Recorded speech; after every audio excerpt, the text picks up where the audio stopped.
Awesome. You guys want to say happy Thursday, and how's everyone feeling tonight? Great. Great. Awesome. And I want to say, you guys, first off the bat, I want to say thank you so much for every single one of you guys that could be here with me today. And I want to say congrats. Congrats for investing in yourself and investing in your future, being here with everyone that's like-minded and wants to get to the next level of our life.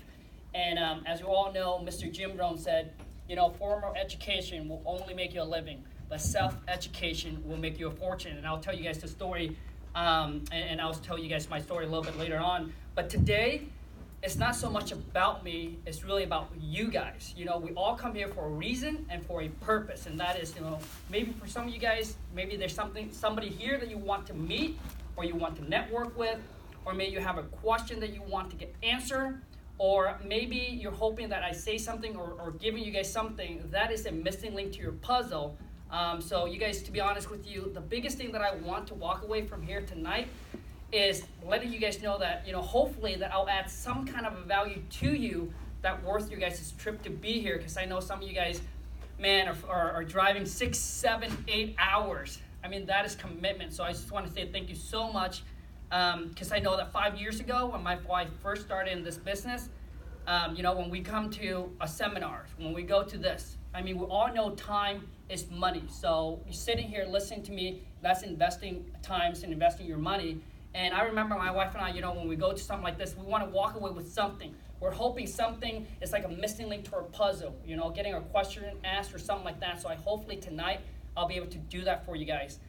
But for those of you who don't know, my name is Khang, and I want to tell you guys a little bit about my stories, how I started out working at a regular job, making $30,000 a year, to now making over $250,000 a month, just wholesaling houses. And we do it virtually. Thank you so much. We do it virtually where we don't see, the seller, the property, or the buyer, all virtually. And once you know how to do this business, you can pretty much take on any market you want. I grew back in Vietnam, grew up in a mud hut, super poor. And the thing is that came over here when I was about 9 or 10. And unlike here, school was not free in my country. You got to pay for it. Obviously, we're poor, so my parent couldn't afford, to send me to school. So no formal education. So I can speak my own language, but I cannot read or write. Came over here when I was about 9 or 10. Obviously, the Asian parents always want the American dream for their kids. Graduated, go to college, get a diploma, and get a degree and sit in an office and basically easy money. They want to see you sitting in the office making like easy money. But that's, to me, that was all gone. When I was about junior high, I dropped out of high school. But mentally, I was already gone when I was in freshman. Right? Because I knew, I knew that I was a hardworking guy, that I'm okay with working 12, 14, 16, 18 hours a day, but I hated school. I cannot stand school. And just beside being in school, learning, I was very insecure about myself. So, be surrounded by a lot of people, it was just not me, right? And I remember skipping school because there's a presentation that I have to do. So drop out of high school. Like I said, I'm gonna make this story quick because it's about you guys, okay? Drop out of high school, 17, met my wife at 18, moved into a little mobile home, into a little shack behind a mobile home park. And her mom, so at the time she was living with 8 or 9 other, her brother, sister, and her mom in the single wide. 2-bedroom, 1 bath. And I told my mom, I was like, you know what, I found this girl, I'm gonna move with her. She said, oh no, man.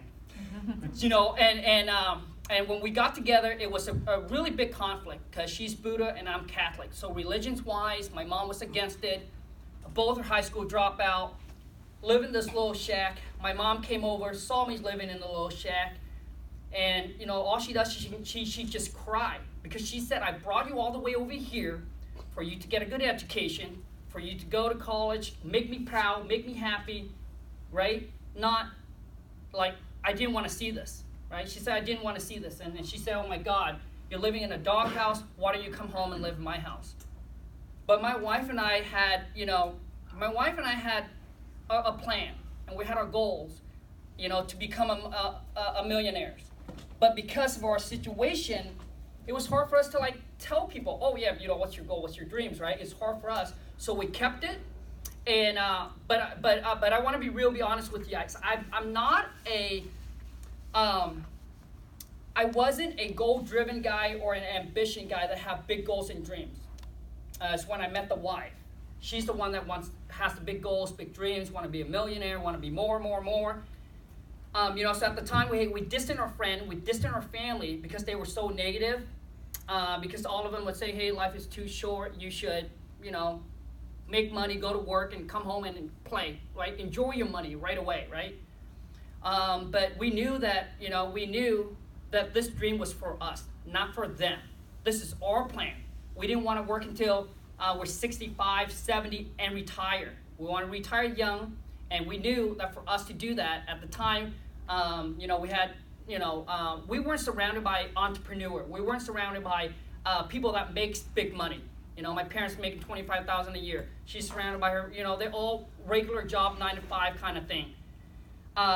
So we knew the only way for us at the time to get out of that was like the first goal, to get out of that and to get her mom out of that is to work and save. And that's what we did. So we sacrificed 5 years of our life living in that little shack. And looking back, it was tough.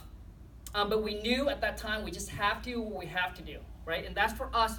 And now we're telling other people, right? And they're like, well, I can't move in a little shack. Well, I'm not. So I'm trying to say that's just for us. At that time, that's for us. That's what we had to do. For you guys, for some other people, maybe you have to downgrade. Right? Instead of paying $2,000, maybe you have to downgrade your apartment. But I'm saying at that time, that's just what we had to do.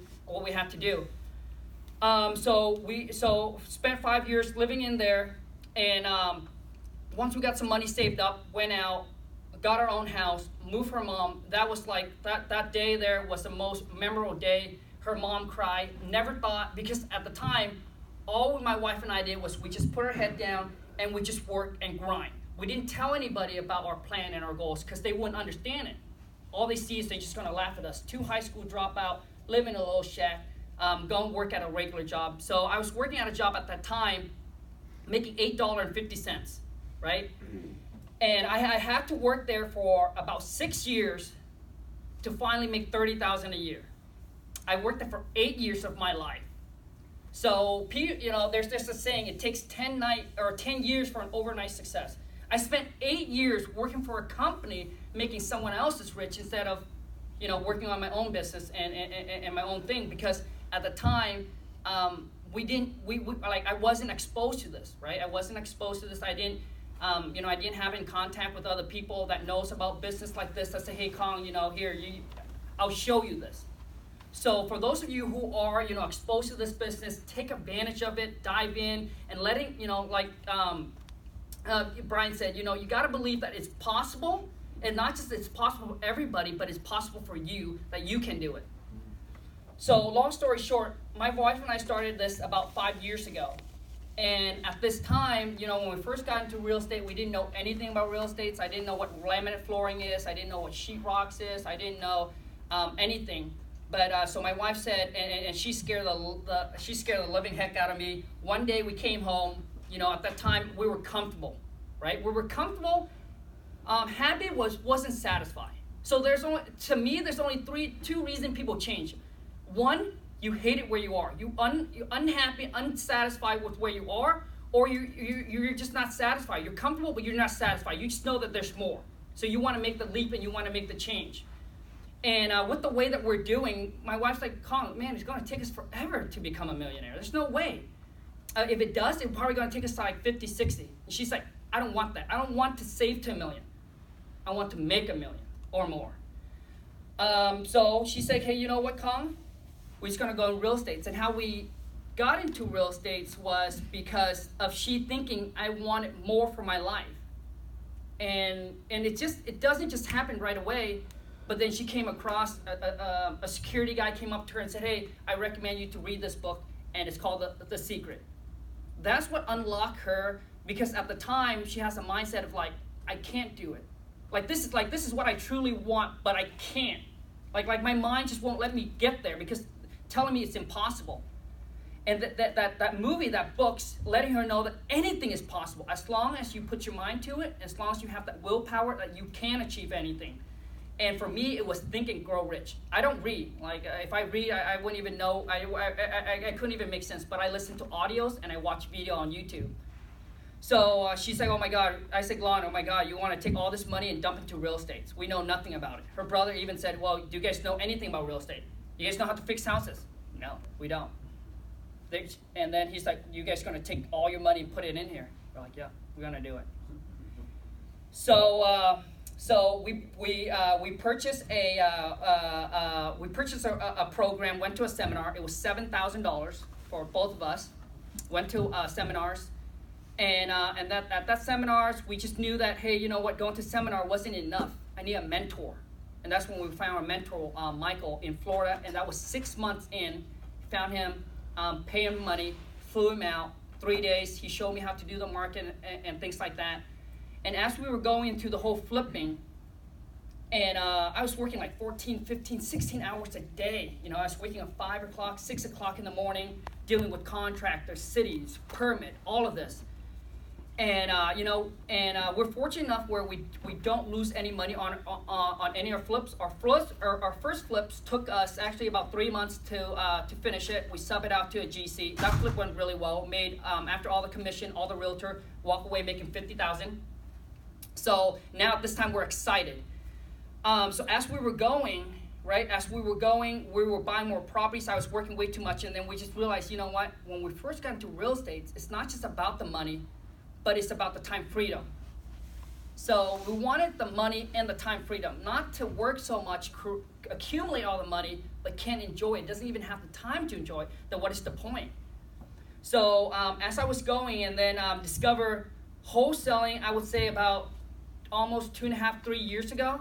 Did my first wholesale deal. At the time, we got all of our money tied up, and I was going into this deal knowing that I'm going to wholesale it. Never done a wholesale before. Okay, at this time, I was talking directly, to the seller. I'm going to buy the property. I'm going to close on it. Never done a wholesale before, and but we have all the contract and everything through my mentor. We have all of that already. So this one here was an expired listing. And at the time, I was going to a networking event, and it was a local masterminding, and they all said, hey, you know what, if you can get this property for this price, they were just talking among each other, this would be a good deal. So I said, okay, wow, okay. So what I did, I went home, and I pulled up, and I sent them a letter. And at the time, the seller was really tough to, she was really tough to deal with. They pop it on the market for $300,000. Someone offered them $300,000, even overpriced, they would not sell it. They were just not ready to sell. I sent them a letter. She calls me back within like 2 weeks or so. Called me up. We kind of chat. We couldn't come to an agreement on the price. And I made the offer already. She said, I kind of want to think about it. And then all of a sudden one day I was in Home Depot, and I got a call from her about a week or 2 weeks later. She said, Khang, I'm ready to sell. My son doesn't want me to sell, but he's going to do whatever I want because I'm old and I just want to sell this property. Anyway, got a lockup, tied up on the contract at like $230. I can't remember the exact price, but $230. End up finding a buyer within 2 days, 7-day closing, made almost, I think, 28-some thousand on it, and that was it. That was it. I said, oh my gosh, I can actually do a deal, close on it, make $28,000 in 7 days. There's no way I can make that when I was flipping houses. The profit's always potential, 50,000, 20,000, 15,000, 10,000. The time took too long to finish it, all right? The time took too long to finish it. And also, too, is when you predict a certain rehab, you go into it, there's always surprises. I've done flips. I've never gone to one where there's no surprises. And the time frame's always from 3 months to longer. And maybe that's just me. I know there's people out there that flips houses, that has a system in place, and they get everything done. But to me personally, my experience, and I'm just sharing that with you guys, I didn't have a good experience with it. And the amount of time you put into it and for what you can get out, I just think if you compare it to wholesaling, it's just much more scalable. So when we first did that wholesale deal, my wife and I said, yep, this is it. This is exactly what we're doing. And so we stopped the whole flipping, got into wholesale, and then eventually as I go, at this time I was going out meeting the seller, talking to the seller, all right, one-on-one. And that's how I get stuff on the contract. I was going out to meet. And then once I, start going into this business a little bit more, and then I discovered, people said virtual wholesaling. Didn't know what it was. Start watching some YouTube video. How they say you can tie it up all over the phone, done it, you can sell it, blah, blah, blah. And then the key things to doing that is being able to talk to seller and how to communicate over the phone. And once I know how to talk to seller and communicate over the phone, I was able to get the commitment, lock all the property up in the contract over the phone, send it to my title company, and then send it out to my buyers. My buyer want to go see it. We'll set up a showing with the seller, have my buyer go out there, see the property, and then if they're ready to go, we send them an assignment contract. They sign it, we lock it up, and we just have them drop off a non-refundable and send it to a title company. They take care of everything. So now our closing are like 7 to 10 days. So when we get it locked up, we send out to our buyers, and that's how quick we close on this. And it was just going from that one. Our next goal was to do, wanting to 100K on one wholesale deal. I remember that. My goal was to do 100,000 on one wholesale deal. I did, at that time thought that was a big goal for me. I did that in 6 months. Was going to go buy my dream car, but I was being cheap, held back, didn't do it. So I set another goal to do 100,000 per month, and then we hit that, and then now it's on to 250. And the goal for 2018 was to do 350. So, but we're a little bit short. So my wife said, "You better hustle." But what I'm telling you guys is virtual wholesaling is possible. And like I said, long story short, so I'm just going to compact it. And I want to ask you guys some questions and then let you guys ask me the questions. So who here is like new to wholesaling and don't know what kind of wholesaling is? Or virtual wholesaling? Okay, so new, kind of don't really know. Okay, now who here has done their first wholesale deal? Virtually. Oh, no, not virtually. Okay, but you have done your first wholesale deal. Now, who's here to learn about wholesaling? Virtually. Awesome. So, I don't know, how much time do you have, Brian? To 9 o'clock? We just started. Got an hour. Got about an hour. Okay. Last time they said it's too fast, so I want to make. There's no something I can write. I want something to write on. If it's not, it's okay. So for those of you who knows a little bit about wholesaling, you guys kind of know the formula, right? ARV minus the repair, etc. So now I'm going to leave it up to you guys. And this is, there's no PowerPoint, there's no script. All this is going to come from the heart. And I really, honestly, you guys, if you don't ask the question now, right, you'd rather feel stupid for a couple minutes instead of forever. And when I first started in, I was afraid to ask questions because I don't want to feel stupid, etc. People laugh at me. And when I heard the guy said, if you don't ask, you'll be stupid forever because you never know the answer to your questions.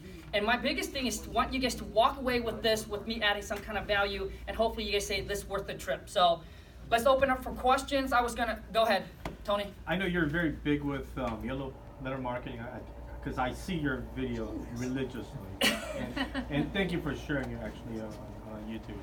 But is yellow letter marketing your only form of farming your market? And number two is, how do you choose what is good market for you? I mean, do you just pick it out of the hat and then say, okay, I'm going to market in Florida, I'm going to market in Atlanta, I'm going to market in Virginia Beach, whatever. How do you normally pick the area? Tony, you're very lucky today because the boss is here. My wife does all the marketing, so I don't know anything about the marketing. But I've been wanting to actually ask her, but she's never on the YouTube. Yeah, she does it.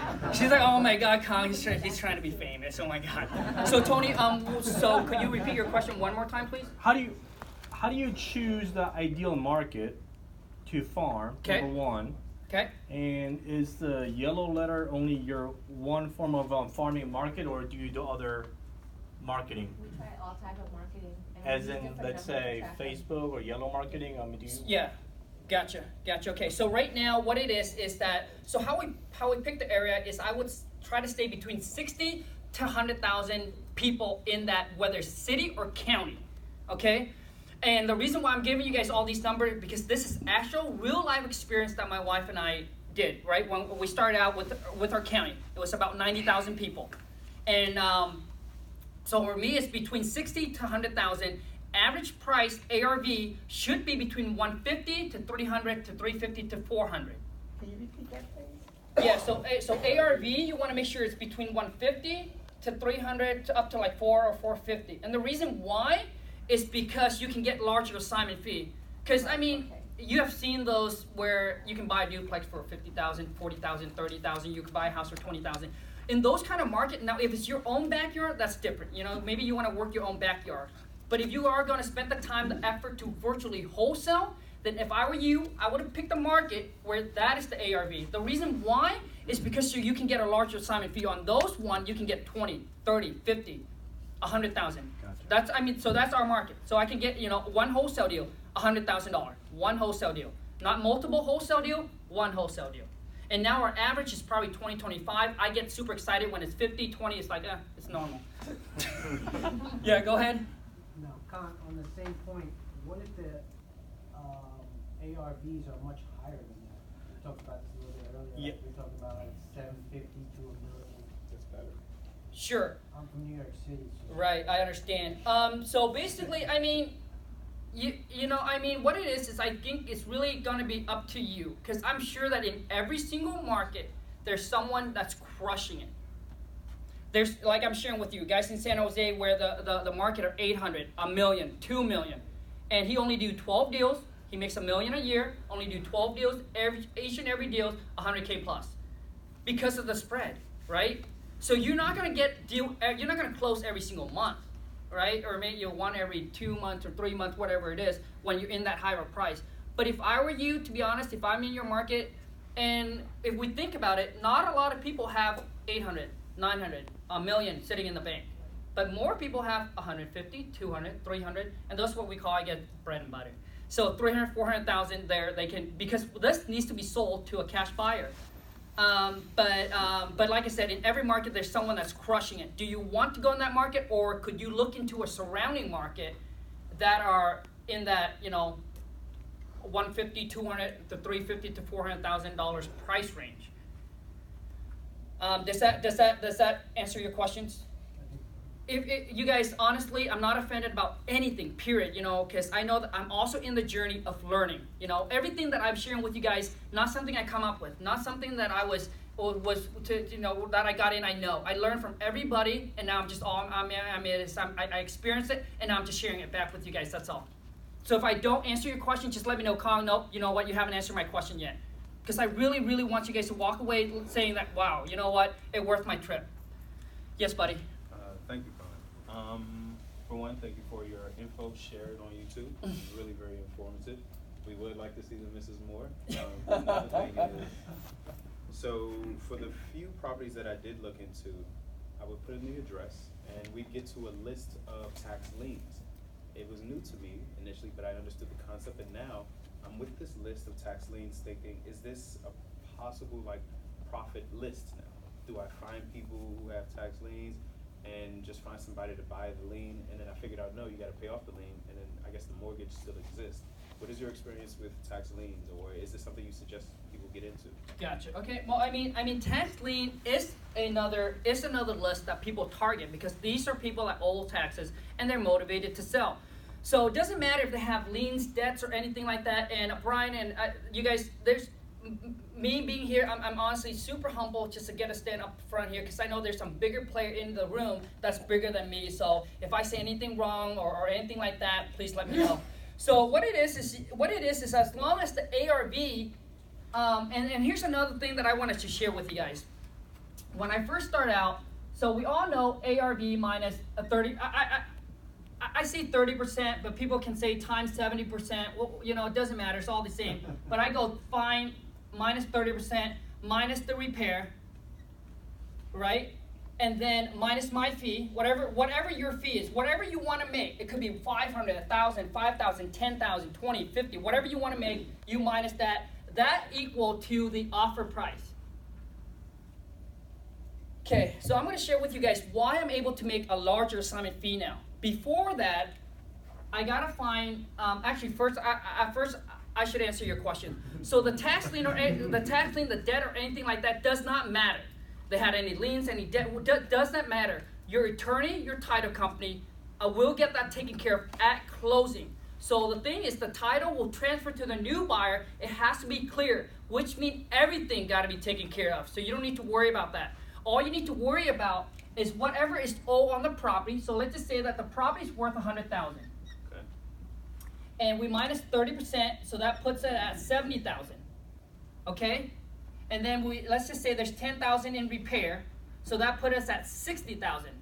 Okay? And now we want to make 5,000.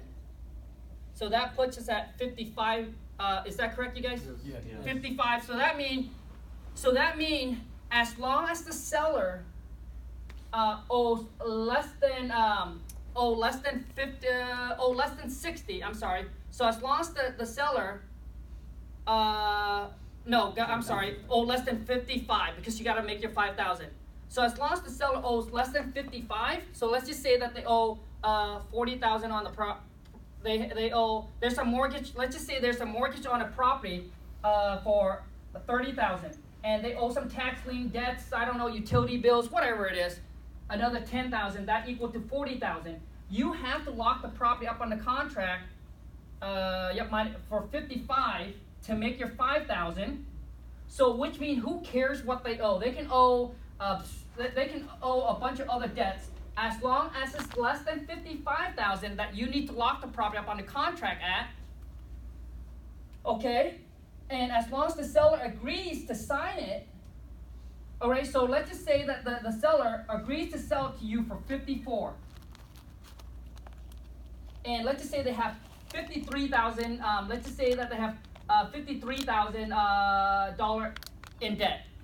All that 53 will get paid off, and they will get the difference of whatever that they agreed to sell to you.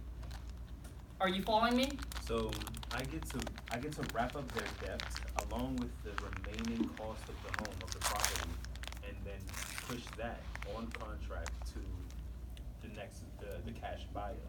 But you're saying, for instance, if I not only owe 10K but 53K, and then they say, oh, you know what, I owe 53,000 on this home, I'll give it to you for 54. Well, how do I know what do I have to consider what the mortgage still is, or what the value on the home still is in addition to their 53K?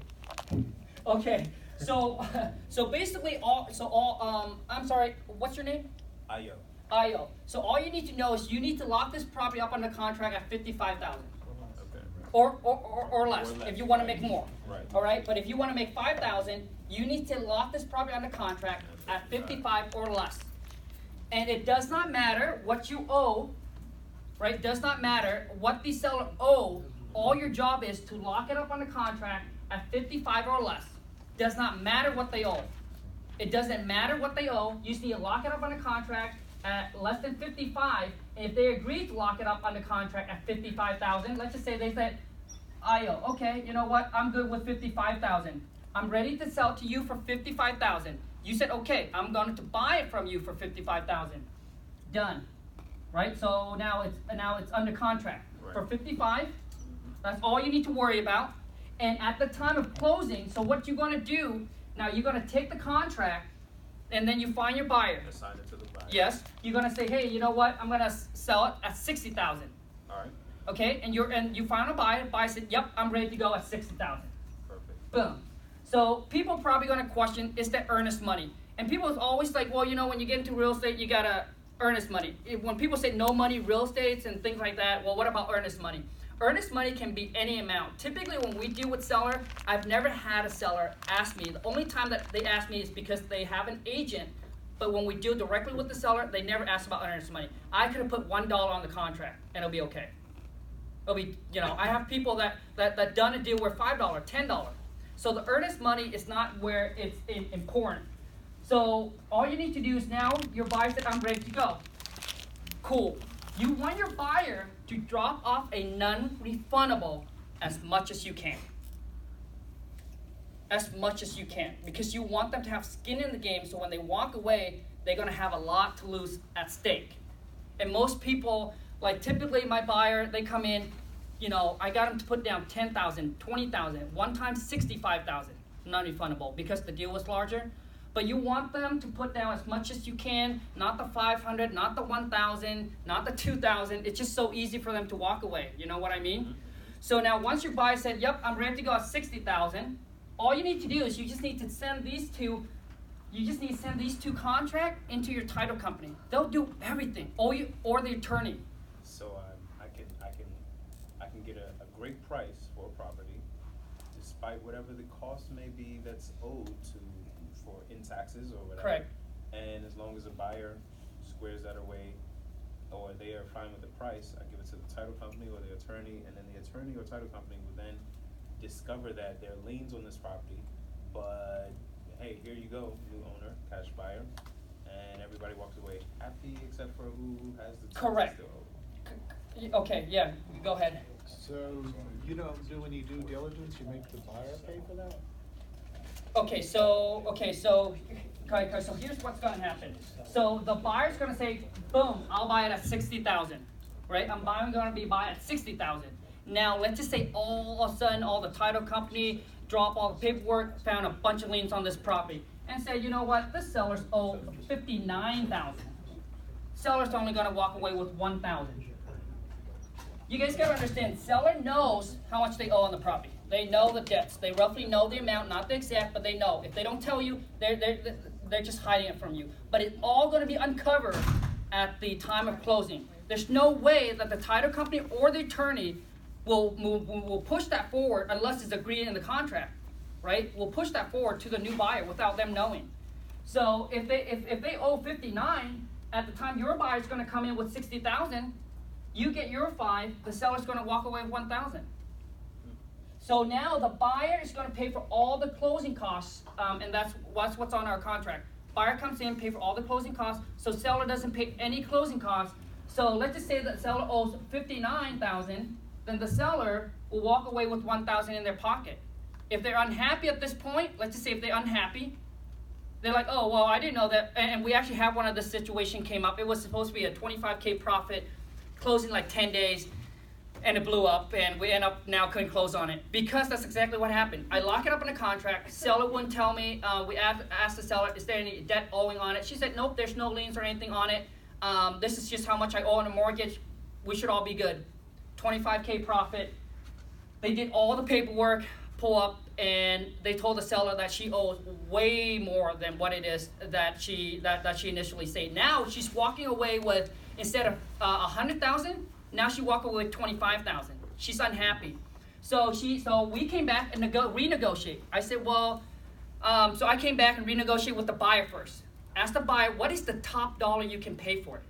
Because this is the situation. And then we got to figure out what's the most the buyer can pay, and then we got to figure in what we want to make, and then we're going to come back to the seller and say, hey, here's where we're at with the price. Could you see yourself moving forward with this? And if they say, okay, you know what, yeah, I am, then all you need to do is send them an addendum saying the changes. New purchase price, boom. Send it to their title company. They'll do everything. Yes? I had two things. I had a seller had to come to the table with $6,000 because she had a judgment on the deed, and I couldn't offer more. Another question: what I know you say you target like a high equity list. What kind of criteria do you look for? And I know that's for your wife. Yeah, Lon, what kind of criteria we're looking for? We're looking for, I'm in equity. Chicago, so I'm in a different market. Yeah. We're not going to share with Jack if he's in DC. You know? Just high equity, Like- people that owe less on their property, and we pull the list. But what Jack mean, like, we do vacant, we do all of that, right? Absentee owner, we do everything. Okay, so, Owner occupier also. right, We just pull it so, off. so the thing is, let me share with you guys, just because the amount of fun that we're having right now, we're spending about 35 to 40,000 per month in marketing, and we're hitting all the lists. Like everybody that owes X amount less on there, free and clear, we're hitting every single list. Like we just don't have a list. We just hit everybody because of our marketing budget, and we put it all in postcard and yellow letter. And now let me share with you guys what did I answer your question? You did. Ken also added to it, but you definitely did. I didn't know that the title company would take care of everything. Correct. And whatever is left over. I guess what I was looking for, part two to that would be, let's say, are there any situations where it's kind of like top heavy or like it's upside down where I owe more than what the house is worth? Sure, absolutely. And there's profitability in that situation? Yeah, absolutely. My whole thing is if the number makes sense, I'm gonna lock it up. I have lock up with property where they're like, oh, you know what, Khang, we need another person to sign because this person is not, there's another person on the title that needs to sign. And at that time, the title company is gonna try to contact, or you're gonna try to contact that person so they can sign it. If the other person don't agree, you're just gonna avoid the whole thing. But my whole thing is lock it up, get that commitment, lock it up, put it into the title company, let them do their work. So a lot of people worry about, well, what about the property has all these liens, etc. Well, the worst case, you're just gonna put out the time, you're just gonna waste all that time. But the key is lock it up. Lock it up so you can send it in. Yeah, we have sent deal in where we lock it up in the contract, send it in, and where the seller said, hey, I didn't owe much on the house, and all of a sudden the title company start pulling all these liens up, utilities lien, all kinds of liens against their property. But all that is going to come out as the seller proceed. Okay, all of that's going to come out as the seller proceed as long as the price stays the same. Nothing's going to change to the price. So it's not like if they owe any more liens, all of a sudden your prices go up. No, the seller, it's going to come out of their proceeds. Okay? And another thing I want to share with you guys is, you guys got to understand this too. Before that, I was so focused on finding buyers that are paying 30% off. Now we're making larger assignment fee because we're finding buyers, because of this market, they're willing to pay 20%. So they don't need the 30% discount. They're okay with making 20% discount. So if you guys do the math, so instead now, you get to offer, instead of $70,000, if I was competing with you, I can come in, and this is all about knowing your market and your buyer. And this is, you guys, it's not happening overnight. It gotta be over time as you putting your name out there, you networking, and people start to know you, and you start connecting with people. But now if I were competing with you, and if I know the market, I know my buyer, I know the area, I can offer to the seller $80,000 instead of $70,000. Okay? So now I can offer to the seller higher to lock it under contract if I was competing with other investor. Now if I would lock it up under, but most of the time when I offer 30% discount, okay? Because now when I go market, I do not market at a 30% discount. I market to my buyer at a 20% discount. Then I will, if I got no bites, I'll jump it up to like 25%. I got no bites, I'll jump it up to a 30% discount. But I lock it up under 30%, I market out at a 20%. So, so that way I can get larger assignment fee, and then if it doesn't bite, just say, oh, you know what, new price. Oh, discounted price. Just like when you're selling products, right? Hot deal sales price, whatever it is. Questions? Yes, I understand the mechanics of this, but what I don't understand is how do you find buyers, sellers? How do you find sellers? Yes. So there's the free way and there's the pay way, right? So when you have money, you just spend on marketing, which is direct mail, postcard, yellow letter. People do Facebook ad, but we don't do a lot of Facebook ad. We spend a majority of our money, 95%, postcard and yellow letter. We just, boom, send it out every single month. Calling Craigslist for sale by owner, expired listing. There's just so many. There's just a lot of ways to find motivated seller. But you just have to pick first you got to know where you are at financially. Do you have the money? It's either you have time or money, whichever you want. If you don't have the money, which means you must have the time. You must have to put in the time driving for dollars, door knocking, calling Craigslist for sale by owner, making offer to realtor, agent, pulling all the expired listing, sitting there, handwriting the envelope, sending out these letters. All right, now if you have money, then I should look into more of the pay way to market, sending out yellow letter, postcard, doing ad on Facebook, etc. So basically leveraging your money instead of putting on all of your time. Does that make sense? Yes, it does. Did I answer your question? Yes. Okay, or are you looking for some tips of ways to find the motivated seller? It'd be nice to know different ways to do that. Correct, which is striving for dollars, calling for sell by owner on Craigslist, for sell by owner Zillow, yep, bandit sign. I don't know why I always leave the bandit sign because we don't use it. Bandit sign, calling, connecting, networking with realtor, going to local REIA like this, start putting your name out there, networking with everybody, and just start putting your name out there. Those are some free way that you can do it. And then if you want to get into the pre-way, go to, go and try to do Yellow Letter. It's yellowletter.com, Yellow Letter, or goldbigprinting.com. Okay, and you can send out letters, you can send out postcard. But my whole thing is about getting these is you got to be consistent. Most people tried it for, and don't take all your money. Okay, let's just say you got $2,000 right now to spend on your marketing, or on your marketing. You dump all the $2,000, and that's all you got, and you just like, nope, I got no deal, stop. Nope. Take the $2,000 and break it down to per week. You want to send out your marketing per week. You want it to be consistent, and you want it to hit this house, boom, boom, boom. For us right now, is we're hitting each and every house once a month for 6 months, right, Lon? And then we switch it up to a new list, and then the next 6 months we pull another list, and then we hit them. But once a month we hit them. But you, because of your budget, whatever it is, send it out per week. You want it to be consistent, and if you have $500 to invest each month, then each month it should be $500. Don't go $200 in 1 month and then pull back $500 and then $200 or $2,000. What is the typical your response rate? Let's say if you were to do campaign on this 1,000 households for the 6 months, what has been your average response rate? I think for us it's about 2 to 3%. 2-3%. But what's, and people always ask me, is that what's really skyrocketing the business? What really skyrocketing our business is once I figure out how to talk to seller. 6 months in, I was spending a ton of money sending out. But once I figured out how to talk to seller, I was able to convert these leads into deals. A majority of time, when I first got in, I keep on thinking that I haven't found the motivated seller, but I was wrong. It's because that I communicate and talk to seller. It's not about, as long as they're now, for me, it's like as long as they're reasonable, I can get them to do a deal. As long as they're reasonable to the price, they know that when they call in an investor, they have to sell it at a discount. They're an investor, right? But if they're somewhat reasonable and wanting or kind of needing to sell the property, then we can make a deal happen. But before that, if they're somewhat I couldn't even convert them.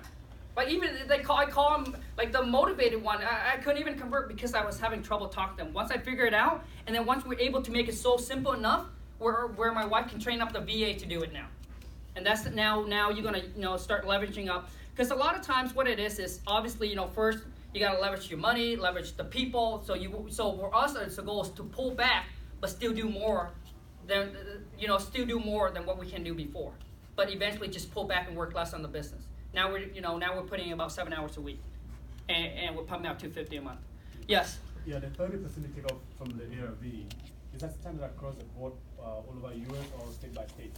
You know what? I think the 30% is pretty much across, right, Brian? It's pretty much across.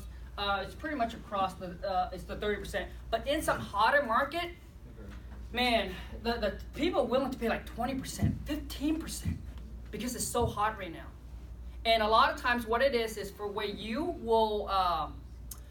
is going to find the buyer that's going to pay you the larger assignment fee. It's not the savvy investor. It's not the one saying, yep, I'm doing this for a living, man. I flip about 3 to 5 houses. Sounds great. These are the guy that can pull the trigger, right? They can go in, they see it, they pull the trigger. This is the guy where you be like, yeah, you know what? It's hard for me to find a buyer for this will. I need 30% for a guy to come in and close quickly. But typically you want to find guys that are like mom and pop that have some money saved up and want to buy a fix and flip for their kids to go in.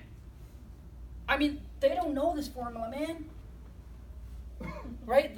I have buyers come in and say, well, so I do multiple transactions like this. I have a guy that's, hey, you know what? My son just got married. We want to buy an investment for them. We want them to come in, put in this work equity. I'm happy with them having $15,000 as equity. We end up making instead. I had an investor that walked through the property, savvy investor, does this for a living, offered me $20,000. We end up making $30,000 on that deal instead of $20,000. So yeah, go ahead. Typically, how much of your own money do you put into the deal? How much Oh, for wholesaling? Do you put in these deals? I'm sorry, say that one. Typically, how much money do you put in these deals? Your own money. I don't buy them. So for me to tie a property up under contract, I typically put a $500 earnest money. And that's because we have the money to put in now. But, I mean, like I said, I don't have any seller that questioned me about the earnest money. I could have put $1. Okay, now I want you guys to imagine this. For those of you guys who are going to flip properties, I want you guys to really think about this. And I mean, once you get into it, you can do a combination. But imagine you're going to try to flip 5 properties a month, 10 property a month. How much money are you going to tie up? I don't know about you, but I ain't going to tie up much. And, yeah. I just don't. Yeah, go ahead, Chris. Virtually, how are you estimating repairs when you're doing it virtually? Okay, so estimated repairs. Repairs is going to come over. Repairs is going to come over time and experience. I would call some contractor. Hey, what does it cost to rehab a kitchen here? Granite countertop, stainless steel appliance. How much it costs? Take notes. Hey, how much it's going to cost to do a bathroom and things like that. But when you talk to the seller, you must ask the seller to give you a number on repair cost. The reason why most sellers underestimate, and you want to hold them accountable for that number, so you can go back and renegotiate. My buyer came out there, you said $20,000. Shoot, man, my buyer said, hey, my contractor said it's going to cost us $30,000. But my whole thing is when I do a deal with seller, because we're in this for a long term, we want good reputations for our business, and we also know that once you know how to make this money, you know that you can duplicate and do it over and over again. Most seller, this is their one-time investment property, or this is their property. So I go in, I make if my potential assignment fee was $30,000 on that deal, and if my buyer comes back and said, hey, we can't buy for $100, we can only buy for like $90, I will reduce my fee, but I won't go back and renegotiate with the seller. I only renegotiate with the seller only if I have to. Only if I feel like, man, I'm only going to make like $3,000, I'm going to try to. But typically I don't. Typically, I just going to reduce my assignment fee, get it done, make the seller happy. That's where we get the referral. Yes? So how are you finding your buyers? Because like you said, if you're buying at 80%, some of them are one-time buyers. So are you putting it on Craigslist? Are you putting it on MLS? For us right now, the buyer that's buying at 20% is we connected with. We already have connection with these buyers already. That actually has these buyers in their pocket, which is agents. And you guys network with your agents. There are agents who got their license because they want to get into the whole buying and fixing and flipping. Okay, yes, real estate agents. So it's not like, when I first got in, I was like, oh, I don't want to deal with real estate agent. I want to find cash. But some of the, a lot of times, most of my buyers coming from agents that has buyers or them buying it themselves. And they got their license for it just because they want to get access to MLS, etc. But the 20% is going to come over time. I wouldn't recommend going into and try to lock probably out on a contract at the 20%. Because if you start doing that, and if you don't sell, then obviously you're going to create bad reputation. But as you build your buyers, as you start knowing your buyer, knowing your market, then yes, you can do that. Because now we know that in this little county, if we lock it up 20%, we'll sell like that. Because we're a half buyer that said, hey, Khang, multiple buyers. Khang, you have probably a 20% discount. I want it. Yeah. Yeah, supposedly you found a property and the property only has one comp to compare with. How do you come out with A or B?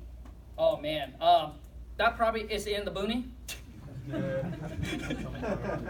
Yeah. So a lot of times what it is that if it's a property that's you want to make sure probably that you can get a couple comparables and things like that. I know sometimes when it's sit on acreage or something like that and it's out further, if I were you to verify the ARV, I would call some agent in the area. You do the best you can. If you have to go 2 miles out or whatever it is, do the best you can and then call some agent up and say, hey, I'm looking in this area. Don't have to give them the address. Just, hey, I'm looking in this area, blah, blah, blah. And I did that one time live on my channel. I pick up the phone, call an agent. The guy, one of the subscribers thought the ARV was 170. We figured out it's supposed to worth like, what, 275 or something like that. So now he can call back the seller and offer more. And the agent in that area knows the market more than we did, so. Yes? I have a question. What happens if you have a wholesale deal, right, and they have their house? The owner has the he's selling the house, but he also has a lot in the back that he also wanna sell together. Is that better to sell in different contract or put them all together on the one contract? Gotcha. Yeah, we actually have one of these questions already. So if it's two separate partial, Yeah. I'll put on two separate contracts. The reason why is because maybe you find one buyer that would buy the house, and then another buyer would buy the lot in the back. But you tell the seller, we'll buy both. Okay. But we might have different partners on their. Go ahead. Okay, because sometimes they, you know, when you tell them you got different contract, they might want to freak out. You know, I want to sell it on one bundle. Yep. I want a deal. That's Sure. how they are. Yep. You know what? We're actually going to buy both of them, but because of the title company and attorney, we have to put these because they're on separate partial. We must put them on separate contract, but we're going to buy both of them. We're going to close on both of them. Okay, and that's what I tell the seller, and we have done this already. And as long as you know, it's all about communicating and the way that you handle the phone call. If you are awkward like me when you first started, seller's gonna question you every single little bit, and they're gonna take you and they're gonna steer you in every single directions. And once you know how to control the phone call, you are gonna be the one that asking the question, not them. And that's what you want. You want to be the one that controlling the phone call and not what they want. They called in and we tell them right away, sir, do you have a, I don't call them sir. I use name because to me, when I say Jack, when I say Bud, when I say Chris, when I say Greg, to me anyway, it felt more bond and felt more personal. So when you guys listen to my live call, man, I drop a lot of, I say their name all the time. And, and my whole thing is, when they call in, I will say, hey, Jack, do you have a house or a property that you're hoping to sell? When they call in from our marketing piece, that's the question we ask them. Thanks, how's your day going? Boom, Jack, great. Thanks a lot for calling in. Do you have a house or a property you're hoping to sell? No, you don't? Okay, well, thanks a lot for calling. When you do consider selling, then give us a call back at that time. We do appreciate it. If they said, yes, we do have a property that, I do have a property, great. Well, Jack, my job is to collect and gather all information from you regarding the property so that way our company can construct a fair and intelligent offer for you within the next 24 to 48 hours. Okay, so for me, it's got to be able to control. If they call in, they're like, oh, I don't know, I just got one of your marketing piece, and I just want to know what you can offer. Right? Okay, great, Jack. Seems like you just got one of our marketing piece. That's great. We are looking to buy 3 to 5 more houses within the next 30 to 60 days. What I'd like to know from you is to get our free, no risk or obligation cash offer. Would like to know from you is do you have a house or a property you're interested in selling? So I'm going to say, yeah, if the price is right. Okay, great, Jack. I completely understand. If the price wasn't right, you're not going to sell it. And as an investor, if we can't have it make sense for us, we're not going to buy it. So hopefully together we can come together to an agreement on a price that work for you and for us. So what I'm asking you, Jack, is that if we can come together to an agreement on a price that work for you and for us, do you have a house or a property you're interested in selling or needing to sell? Correct. See, so you want to take control of the phone call right away. If they say, nope, I don't have it, I just want one of your marketing piece. Okay, well, I understand that, Jack, you're not interested in selling this time, which is not a problem. But if you ever consider selling and getting a free, no risk, no obligation cash offer, give us a call back. Thank you so much. And you just want to end the call.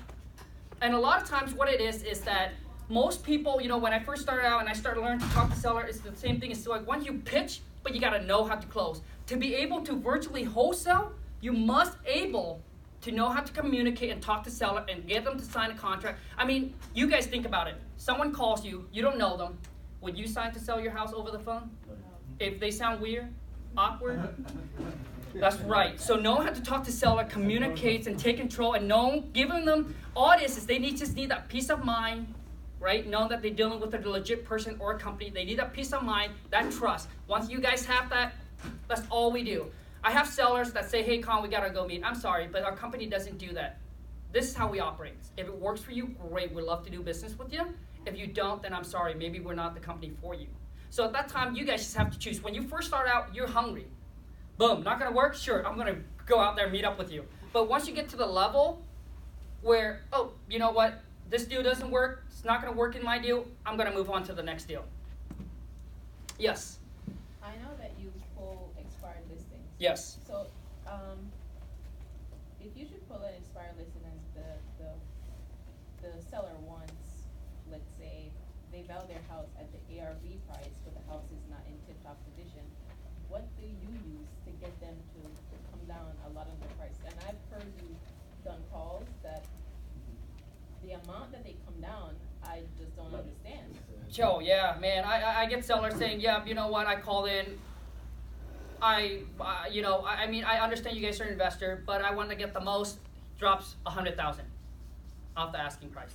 And without me, basically there's certain ways you need to talk them and they just get them to drop price. But what, I'm sorry, what's your question with expired listing? That's what I'm saying. Like, how do you get them to drop even 100,000 when, for beginning, they had their house listed at what you and I would consider Sure. an ARV, but it's not fixed up, it's not updated, it's not remodeled, nothing. Okay. Okay, so let me see if I understand you correctly. So you're saying that let's just say that the house expired and she had it listed and it's expired for $100,000. Go ahead. So literally, this is what she's asking. Supposedly a seller valued their home.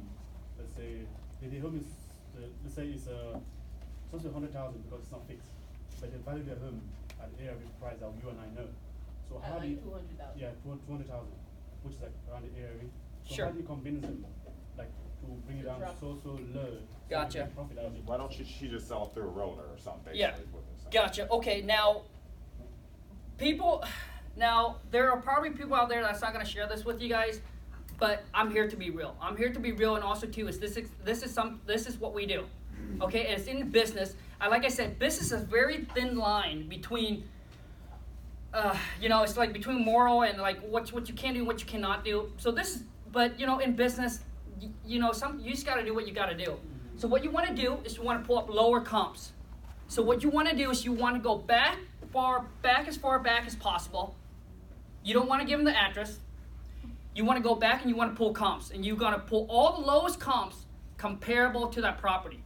Hey, I just found comps here. It's only sold for 170, or it's only sold for 100,000. I don't know where you get the 200. I'm sorry if that agent is going to tell you it's 200, but this is what we found. So you're going to start sharing the comps that you pull that are the low comps. So you want to pull up all the low comps compared to them. This could be bank owned, but they don't know it's going to be bank owned, right? You bank owned or short sale, whatever it is. You're going to pull it up, and that's the one that you're going to share with them to get them to drop price. I typically don't. To be honest with you, now I really don't do much of that anymore. I just was able to talk to them and then just get them to come down price, sharing kind of with them, kind of what we offer. Here's our benefit. We're going with us, etc. But I said there are sellers where there are a little bit more experience. That's just something that you probably have to do. Is pull lower comps that are short sale or foreclosure because they're not going to know, and then you're just going to share that with them. Does that answer your question? Okay. Yep. A little while ago, I was watching one of your videos where you mentioned that you had gone through some sort of audit with your local regulator, something like that. Can you just talk a little bit about what we can expect from that perspective, like when the regulators want to talk to us, or for whatever reason, maybe there's a complaint or something like that? Gotcha. So what it is a lot of times, and this is where the proof is going to it's going to tell you guys that this business is legal. The people that say it's not legal, ask them the question: have you ever done a deal before? You said wholesaling is illegal. Well, have you done a deal before? If you're not, then you don't know. So basically, we send out a bunch of marketing. So we get a complaint calls in. So the license department went down and pretty much put me on a 4-month search, giving all the information, calling my title company, just making sure all of our transaction is legit, right? We're not doing anything. And they got someone to come out and meet with me and share with me, and ask me how my business works, how it operates, etc. I have to give them some of the realtor that we work with, and things like that. They just want to make sure that everything is legit.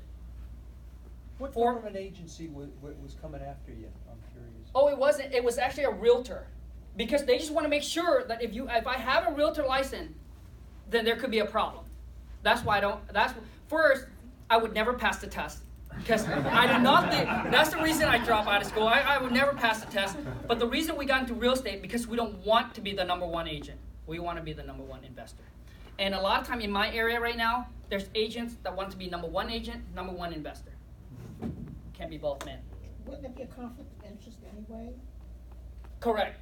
So a lot of times there are agents that wholesale. You just have to be able, there are rules like, and I don't know, rules and regulations where when you talk to the seller, you have to disclose you're an agent. That's the one thing that I know.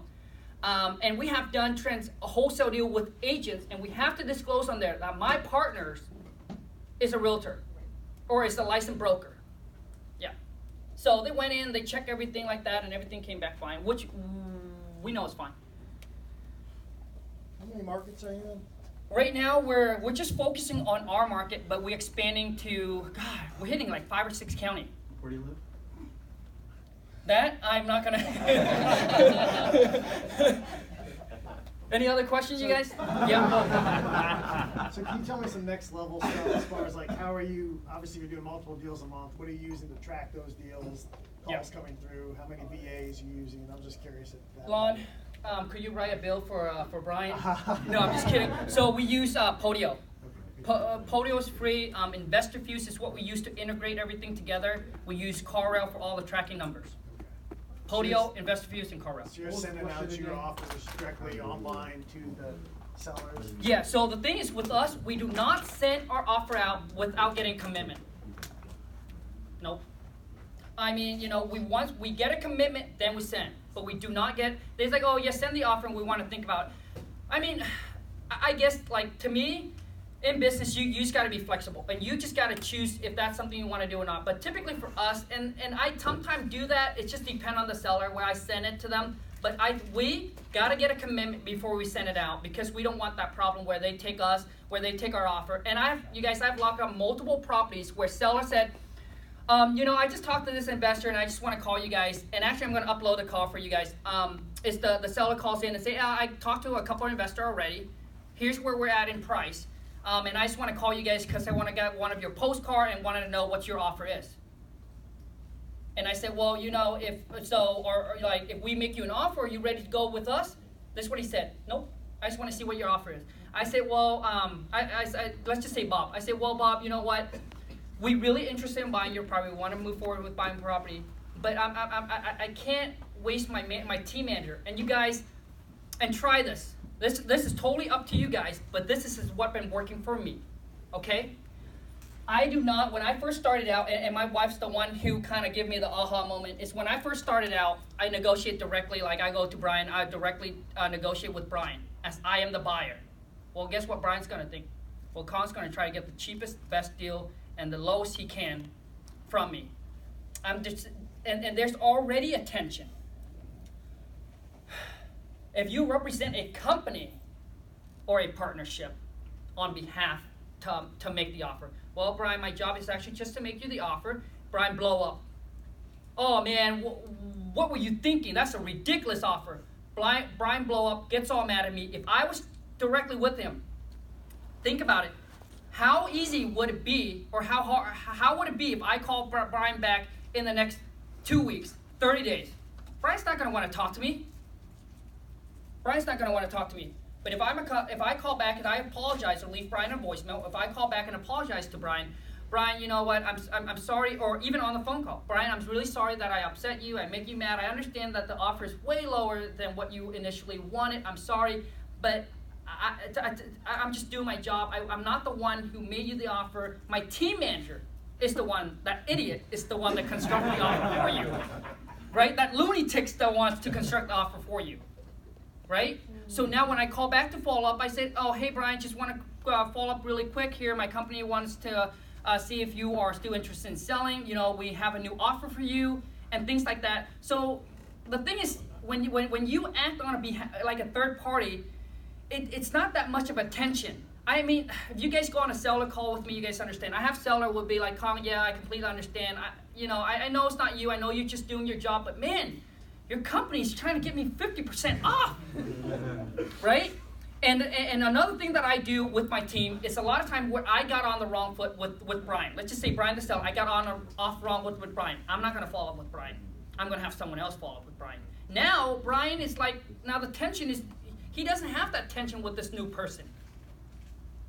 So my purchase manager and I, so we got a deal where, and you guys listen to the call, I got a deal where the seller, whoa, man, She actually didn't say, she didn't really say anything wrong as far as like, she didn't even get a chance to like offer the price. She just pretty much just tell him, is that it for the repair, etc. And he got all mad at her because she said that, oh yeah, the property needs work, and so he just pretty much blew up. So she sent the lease to me. I called the guy back and I said, I can't remember his name, but I said, hey, Bob, I'm so sorry that Robin got off on you. I'm really, really sorry that she did that. We already pull her aside. My team manager already pull her aside and tell her that she can't do that again, that she can't disrespect the seller, that she can't treat the seller like that she cannot treat her client like that, and she has a warning. And if it happens again, she's gonna go. So, Bob, I'm so sorry. I'm really, really sorry. But our company still want to buy this property. We still want to move forward with you. We still want to make this work. So how can we make this work?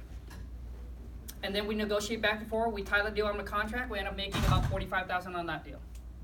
It would have been a goner, and that was a 10-day closing. I mean, it would have been done. Like he hung up. He like, don't ever contact me. Your company do not contact me again. But I called back 15 minutes later and apologized like the heck out of it. And that's what he said. He said, you know what? Tell that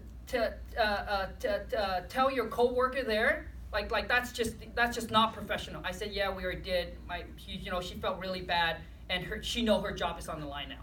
So you apologize. The seller, your client, is always right. Put it back on somebody else. Any other questions, you guys? How Yes. many people do you have on You know what? So you? no. You have different voices. yeah, me different voices, correct. Well, for us right now is I always thought about wanting a big team. I always want an office space where I can walk in and say, oh man, I got a team. But now all of our team is virtual. My wife meet them on Skype. There are Philippines. We got let me see here, 4 VA, 1 purchase manager, and me, and we're cranking out $250 a month. So for us right now is to move up to that 3. So our goal is $350 this year per month. When we get back there, my wife's probably going to hire on another purchase manager. Yes. How many offers are you making per month to get that many deals? So for us right now, is most of our deal coming from direct mail. We have our VA does all the cold call, but for me, it's like, if you're going to spend the time cold calling, I would call expired listing. I would not call for sale by owner Craigslist. It's not like you're not going to get the deal, but the amount of time and effort, the time that you want to put into it, I'd rather put that into calling something that nobody knows about, that are unlisted. Because there are deals, obviously, we know there's deal on Craigslist. We hear people making money, deal on Craigslist all the time for sale by owner. They didn't tell you how long it took.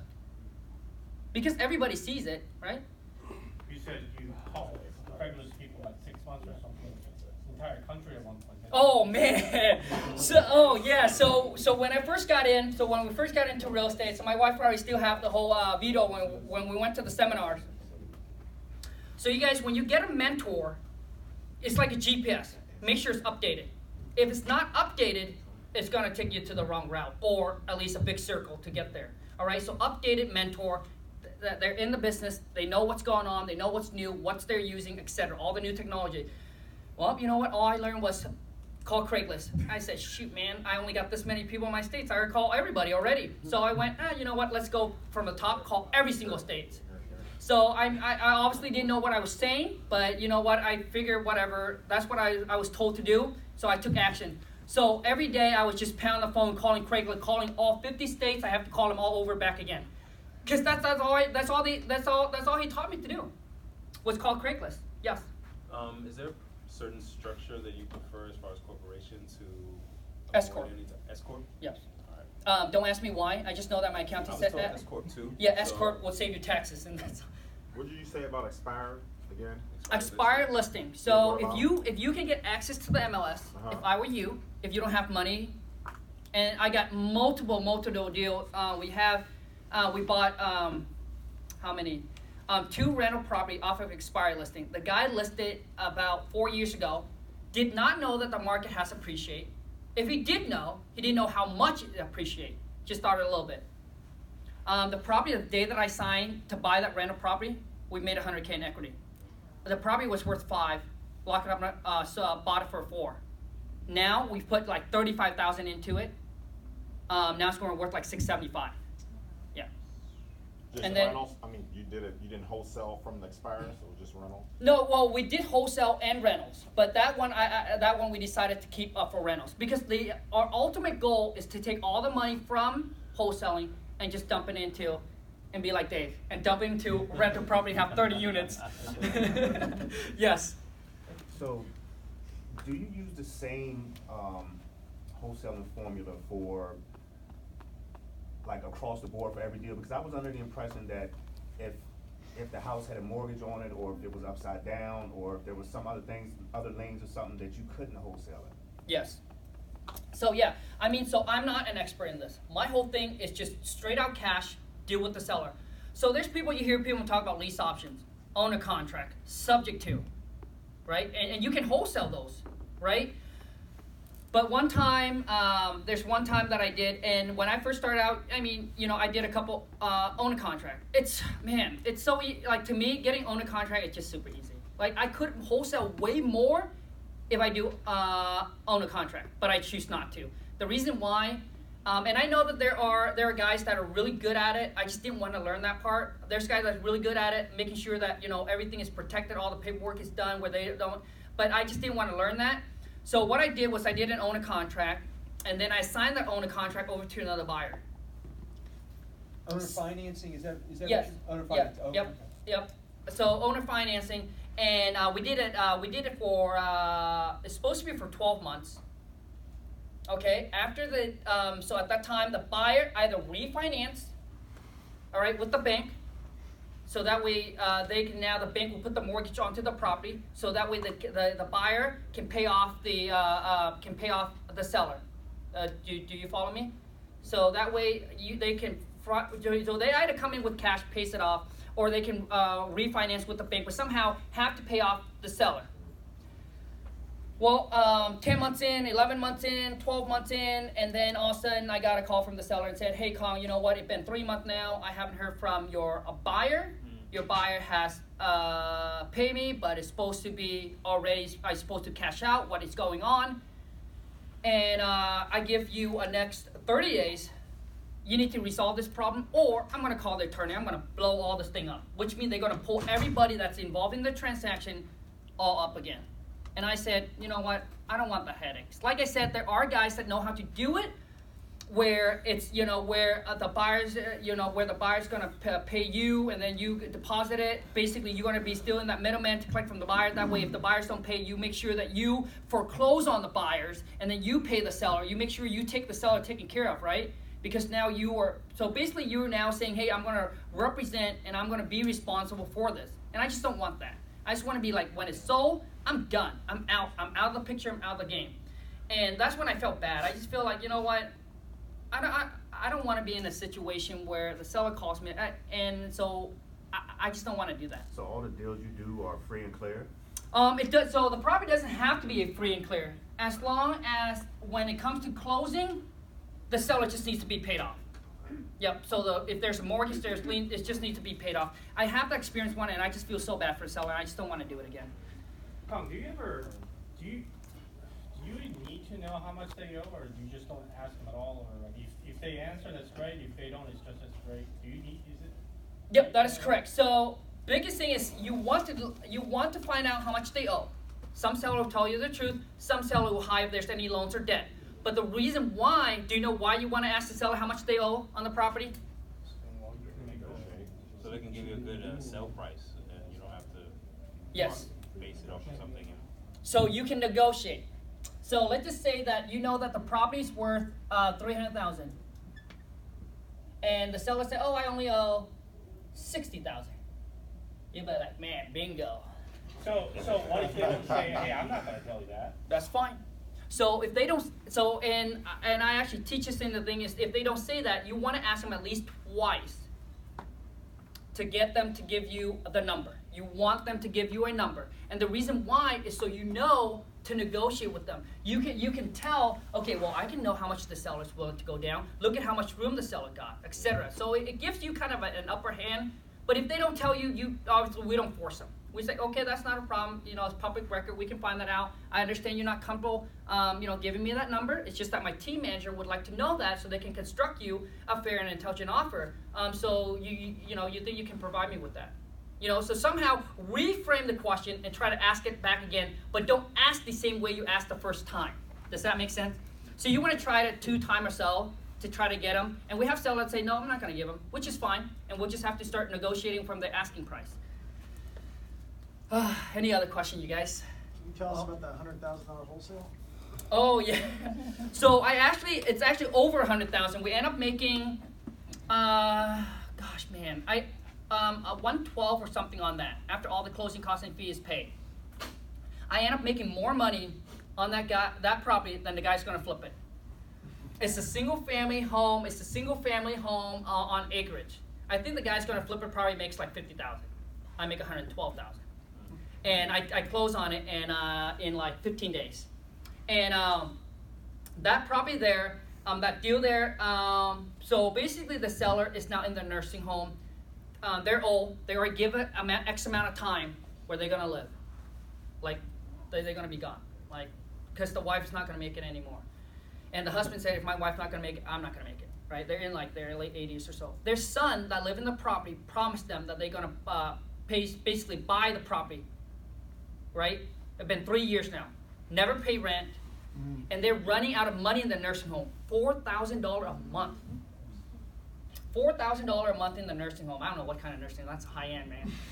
So $4,000 a month, and they're running out of money. They don't have any money anymore. And this was a 9 months follow up. 9 months follow up. And the seller at the time said, "Khang, I'm not ready. My son said he's gonna buy it. I'm gonna give him the first option. I don't want to kick him out, etc." So they finally got a decision where they think, we got to move. We don't have any money to continue living here. We need the money to continue living here. So call me up. This is the time where I don't have to do it virtually. I went out there and met up with them. And the seller do not want me to meet up with them. Man, I'm going to get that even lower than I got on the phone. So I went out there and chat with the seller, and pretty much we agreed on the price. And he said, "Khang, my son is not going to pay me at all. I need the money. How quickly can you close?" And you guys always ask the seller how much time do they want to close. So if you talk to the seller, Chris, how quick, if we can come to an agreement on a price that work for you and for us, how quickly do you need to close, to sell and close escrow? 14 days. 14 days. Great. Well, the thing is, Chris, typically we can't close that quick, but we would like a 30 to 40 days closing or sooner, and that's just to make sure all the title company, all the paperwork is done properly, there's nothing go wrong, you make sure that you get the money that agreed upon, us as a buyer get the clear title to the company or to the property. So a lot of times what it is you guys always want to ask the seller how quickly do they need to sell? Oh, I need to sell quick. Okay, well, would closing within the next 30 to 45 days be okay with you? Most of the time, or sooner, most of the time, they said 30 days or sooner would be fine. The reason why you want to ask them, because you want to get as much time on it as possible. If they say, nope, I'm not in that rush, I've tied a property under contract for 90 days or 120 days. And the reason why you want that much time, is because you want time to find your buyer. The more time you have, the better, right? The less time, then you just got to crunch, you got to hustle. But so you always, because you don't know, right? Maybe you said, oh yeah, you know what? If you tell the seller, oh, we can close this within the next 30 days or less. What if the seller said, I don't need to close in 30 days. I'm okay with 90 days. Shh. Right? So if you don't ask, you are lost 60 days. So you want to ask, and the thing is, it's not like you need, like if they say, oh yeah, I close in 60 days. It's not like you have to close in 60 days. Man, this is the thing, when I first started, I didn't know. You don't have to close in 60 days. If you find a buyer said, yep, I'm all ready to go. Boom, close in 7 days. Call the seller back. Okay, you know what? All the paperwork seems good. We're ready to move on. We're going to close within the next 7 or 10 days. Is that okay for you? And Bud say, well, yeah, we can, but we're going to need an extra 30 days to vacate the property if the seller lived there, which is fine, right? And you just tell the buyer that. So typically, you tied up as long as you want, but you want to close as quickly as the buyer can. And always ask the other person how quickly they can close. Yes? Along with yourself, I've seen a few people who are wholesalers as well, who say things like, I am going to, you can leave the property, you can leave the belongings you don't want, I'll get somebody to clean that up. Have you ever done that? What is the process in trying to incentivize a seller to sell their home and clean out the home for the buyer?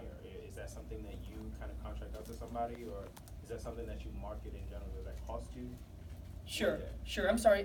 What's your name again? Ayo. Ayo. So Ayo, let's just say you call me. You'd be like, you know what? The property's vacant. And I live like 5 hours away, and and I just want to sell the property. I just don't want to have to do anything to do with the property. Ayo, great. Well, the service that we provide, Ayo, is that we are willing to buy the property in as is condition. So when let's just say the seller lived there. When you do move, you take whatever you want with you. Whatever you don't want, you leave it behind. If there's nothing you want, want in there, you can leave it. We'll take over. You don't have to cut the grass. You don't have to mow. You guys gotta understand, seller, they call you because they want a hassle-free sell. So any way that you can provide a hassle-free for them, that's the better. That's like a bonus. That's like a plus. I have gotten seller where I just say, oh yeah, you know what, we're gonna buy the property as is. Okay, and then later, because I want to get them out on the price, well, Ayo, another thing that we also do is that, we will take care of everything for you. So when you move, you take whatever you want with you. Whatever you don't want, you just leave it behind. Don't worry about cutting grass, paint, or anything like that. We'll take care of it for you. We want to make sure it's a hassle-free sell for you. So don't worry about cleaning or taking care of it. Just take whatever you want with you. And they're like, oh my God, Khang, that's exactly what I'm looking for. I was wondering where I'm going to do with the stuff. How am I going to... And now what you're going to do is most of the cash buyer that are going to buy these property know that they're going to buy it as is. And they're going to take over with whatever it is. If it needs to be thrown away, if there's garbage, if there's a bunch of stuff, they know. But, that's what you tell your buyer. You're buying it as is. The seller's going to take whatever they want, but whatever is left behind, you're going to take care of it. And that's why you're getting a discount. Yeah. Thank you. Yep. Yeah, bud. What sort of precautions do you take to make sure you're not getting a house that has very serious, very expensive problems? Okay, last question. What's that? What precautions do you take to make sure you're not buying a house that has very serious, very expensive repair problems? Plumbings or electricals? Sure. You mean as far as we come in contract to buy the property? Yeah, you're coming to the seller and you're buying the property. Yep. What precautions do you take to make sure that something doesn't come up that's super expensive that nobody foresaw? What due diligence do you go through to buy the property? Gotcha. So basically what it is, but when we tie the property over contract with you, let's just say you're a seller, okay. All right? And you're like, okay, you know what, this is what you tell me. And so what it is once we come in contract with you to buy the property, now it's not my responsibility. So I'm coming in contract to lock the property under contract as a wholesaler. It's not my responsibility. I'm gonna relay all the information I can, as much as I know about the property, to my buyer. But my buyer is the one that's responsible to do their own due diligence before they move forward to close on it. Okay. I mean, would you buy a property based on what someone else tells you? No. Heck no, man. So yeah. So basically, your buyer's gonna come in, and your buyer's gonna tell you, bud, I can't move on this. This is what I need to do. I need to walk through the property. I need to get my contractor in there. I need to get my inspector in there. Great. Well, you know what, Brian? When you do all that, when you're ready to go, let me know. And when Brian said, "Yep, Khang, I did my due diligence. I'm ready to go." Boom. Once we close on it, Brian go in there and rehab, find out, oh man, there's a major issue. Well, dude, Brian's gonna buy it as is. Brian's buying it as is, so Brian's gonna be the one that's be responsible for it. And so he can't go back and say, hey bud, you sold me the deal. Dude, you have time to do your inspection. As a buyer, you do your inspection, we tell you. You bring your contractor, your inspector, whoever you need to bring with you before you pull the trigger. And all the buyers know that. They're buying it as is, they take on all the risks, and that's where the discount come in. So your buyer's not gonna come back and... I think the answer to your question really is his initial calculation when you take 100% of the ARV, you immediately subtract 30%. Right. Then you do some other calculations and come up with the buy. Right. So there's that 30% right there that will cover any unexpected hidden, let's just say plumbing nonsense, because it's always plumbing. Yeah, so, okay. But the important thing is that the buyer the person I'm selling it to is ultimately responsible for it. Correct. So I don't have to come. There's a large percentage built in there for things. Right. But my thing is I don't have to come up with 20 grand out of my own pocket up front to fix some disaster. No, correct. So, but your job is you just connect the dot. Exactly. You got the motivated seller that needs to sell it probably at a discount. You got a buyer that's going to buy it at that discount because they're willing to make that 30%, 20%, whatever profit. Right. And the buyer is the one that is going to be, yes, because he's the one that say, I'm going to buy the property, I'm going to take on all the risk. So once they close on it, bud, you're on it. you're out of the picture, and that's what I want. I just want to clean it out. Yes. Yeah, I have a Well, or we have. Oh man, a quick question before you go. Yes. Yeah, because the way you just explained right here about the 30%, I thought the 30% is from the ARV. You use that just to, because every investor is that's a discount, right?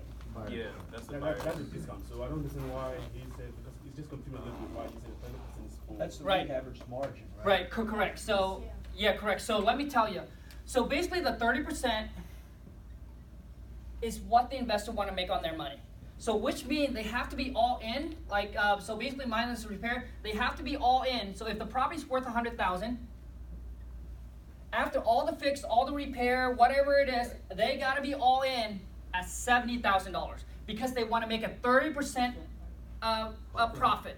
Now, that 30% profit, so let's just say that they come in, they all of a sudden now all their money is $70,000. Man, they just found there's an electrical issue where they didn't know. Boom, cost them $10,000. Well, now you know what? Instead of now being at 70, they are now at $80,000. So basically, they want the 30%. It's just to that's the discount that they want. They want it 30% off. They want to make 30% on their money. That's the discount that they want. Okay, and if basically what it is this 30% will also allow them to, if there's any surprises come up. If there's any surprises come up, they think that this 30% here will basically give them like kind of like a cushion where they can come in and say, hey, you know what? Shoot, there's some mystery, but because of the 30%, I might break even. Okay, and that's the 30% is what they want to make. But if any surprises, this is a cushion. Does that make sense, you guys? So it's like it's a cushion for them. Okay, awesome. I just want to make sure. Just one last question. Yes, one last question. Do you put addendums in your contracts? Yes, all of our contract protects us all the way up to the day of closing. So the day of closing, buyer said, nope, I'm not showing up to sign, I'm backing out. And we can tell the seller, my partner, man, I don't know, the guy's whack. He's not showing up to sign. So what we're gonna do is buyer already put the non-refundable, so we're just gonna lose our earnest money to the seller, makes the seller, somewhat happy, lose the earnest money, we keep the buyer deposit. So no money come out of, so if you put $500 earnest money with the seller, you need to get more than $500 from the buyer. That way, worst case, they walk away, you'd be like, look, $500 goes to the sellers, I keep whatever's left over, right? So that way, but always want to make, okay, just To be fair, if you surrender your $10 escrow fee, that buyer never deals with you again. So he didn't just lose $10, he lost a network. So, if he backs out on you, that's terrible for him. It's not bad for you. I mean, yeah, you're just in front of the buyer. But yep. It's terrible for him because he's now not part of your network anymore. Yeah, he shouldn't be part of your network right. anymore. Right, correct. Yes, one last question. Have you ever lent your buyer some money to help them close a deal? No way, Jose. My wife does not loan any money to anybody. Period. But no.